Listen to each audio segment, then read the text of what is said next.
તો હાલો આજ તો સવારમાં વ્લોગની શરૂઆત થાય છે માથું કોરું કરવાથી। તો સવારમાં મેં વાળ ધોઈને ખાધા અને પછી છે ને મેં વાળને કોરા કરી લીધા અને 2 દિવસથી મેં તુલસી માને પાણી નહોતું નાખેલું, એટલે પછી આજે મેં ટમ્લર ભરીને પાણી નાખી દીધું તુલસી માને સુકાય નહીં ને એટલા માટે।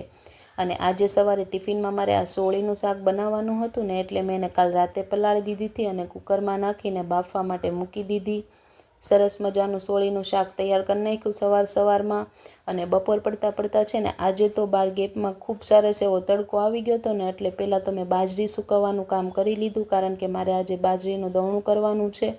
અને પછી બપોર પડતા છે ને મેં આ દહીં વઘારી લીધું અને સાથે સાથે એક બાજરાનો રોટલો પણ બનાવી લીધો, જે મારે બપોરે જમવાનું છે। અને જમીને હું સૂઈ ગઈ અને દવણું દળાવવા ગઈ ને તો બહુ ગળદી હતી, પણ મારો વારો આવી ગયો હતો એટલે હું દવણું લઈને ઘરે આવી ગઈ અને ઠારવા માટે મૂકી દીધું।